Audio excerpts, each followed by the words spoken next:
The girl who heard the silence. Mira had always known the stars whispered to her. Even as a child, when she lay on the roof of her family's house in the quiet countryside, she would close her eyes and listen. Others heard only silence, but she felt the faintest hum, like a song carried across an ocean of darkness. She never spoke of it, not at first. It wasn't the kind of thing you shared, not when people already found her strange for staring at the sky instead of screen. But the whispers never faded. They were patient, waiting for her to understand. At 14, she had no idea the universe was listening back. The signal.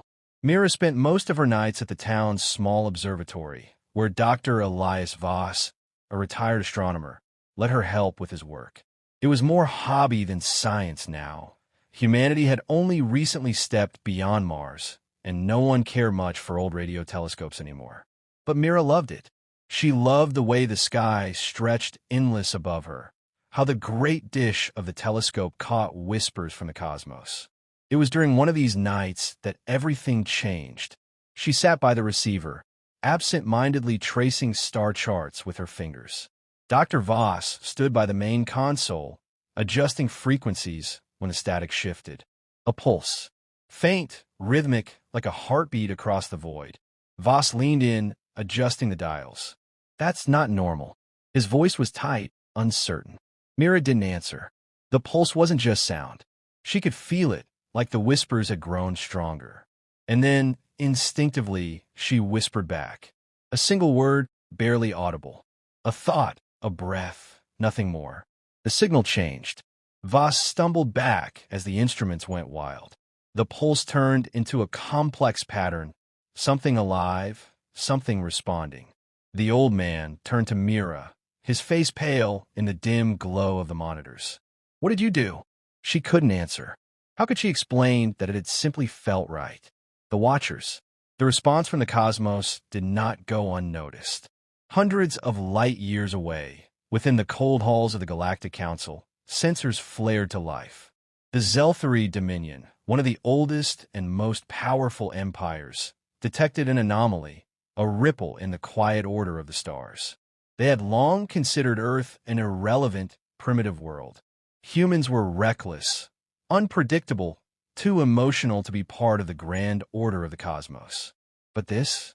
A human voice altering cosmic transmissions? That was impossible, and impossibilities had to be silenced. By the time Earth's leaders even noticed the distortion in their deep space scans, the Xelthari fleet was already on its way. Discovery and fear. Back on Earth, Voss was frantic. He sent messages to every contact he had left in the scientific community, desperate to understand what had happened. The responses were skeptical, dismissive. No one believed an old man with a second-hand telescope and a teenage girl who heard the stars. But Mira knew the truth. She felt it. The stars weren't just whispering anymore. They were calling to her. And something else was coming. The first reports arrived 2 days later. Strange anomalies at the edge of the solar system. Unidentified energy signatures. Unexplained sensor malfunctions on deep space satellites. Then the telescopes caught them. Ships. Massive, silent, moving with impossible precision. Mira stood beside Dr. Voss as they watched the grainy images on the screen. The old man's hands trembled. "Oh God," he whispered. The stars had answered. But so had something else. And now, Earth had to listen. First contact, first defiance. Mira watched the world change overnight. The arrival of the Xelthari fleet sent shockwaves through Earth's governments. At first, the world's leaders refused to believe the grainy telescope images, but that denial didn't last. The alien ships made no attempt to hide. They hung in the void beyond the moon, vast and motionless like waiting gods. And then they spoke. The ultimatum. The message arrived simultaneously across every major broadcast channel. There was no warning, no preamble, just a voice, deep and cold, speaking flawless English. "This is the Xelthari Dominion. Your species has disrupted the silence of the stars. This is unacceptable. You will surrender the anomaly responsible or face eradication. No threats, no negotiations. Just the quiet certainty of an executioner delivering a sentence." Myra's blood ran cold. She didn't need to ask what they meant by anomaly. They were here because of her. Panic in politics. Governments scrambled to respond.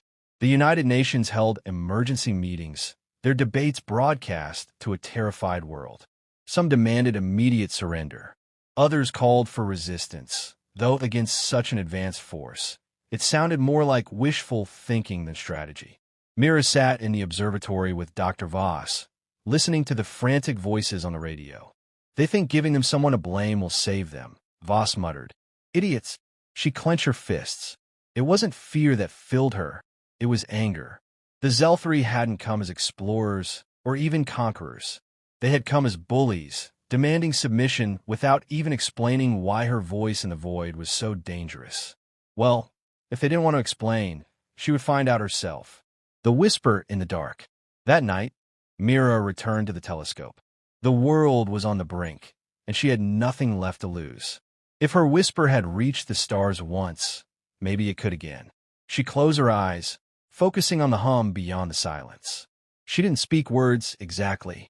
She thought them, sent them out like ripples in a pond. Who are you? For a long moment there was nothing. Then, a whisper, ancient and vast. Not in words, but in meaning. You are heard. Mira gasped, her heart pounding. She could feel the presence now. Something beyond the Xelthari, older than them. Something waiting. Who are you? She asked again, barely daring to breathe.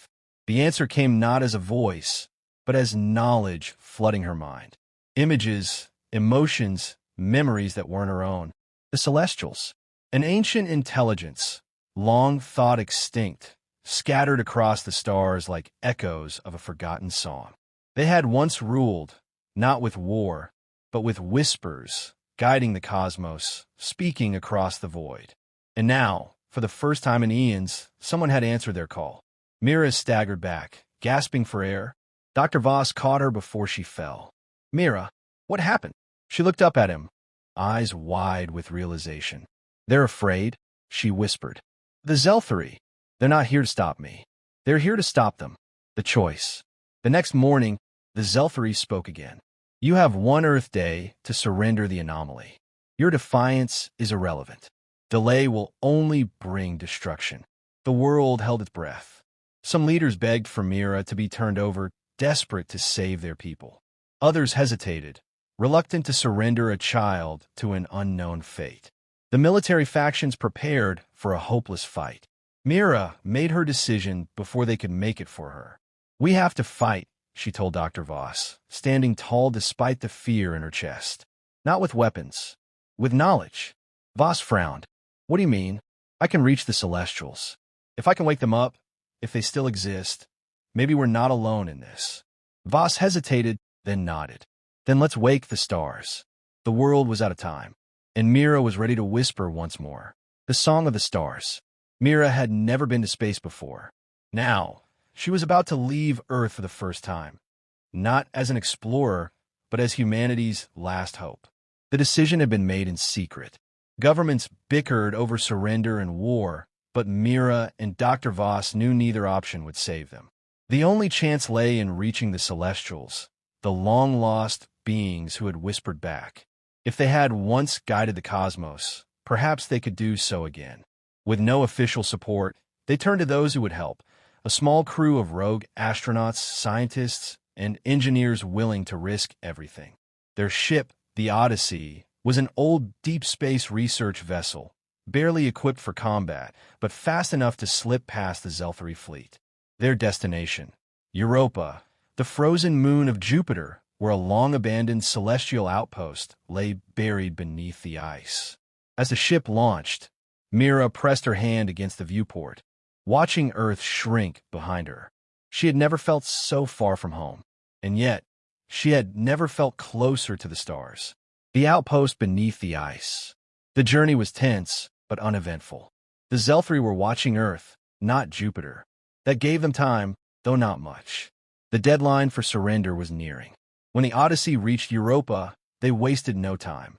Dr. Voss and the crew used old seismic data to locate the celestial outpost, buried miles beneath the frozen crust.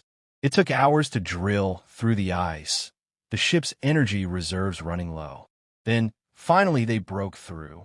Beneath the ice, hidden from time, lay the remains of a celestial structure, a vast underground chamber, its walls pulsing faintly with light, as if waiting for something.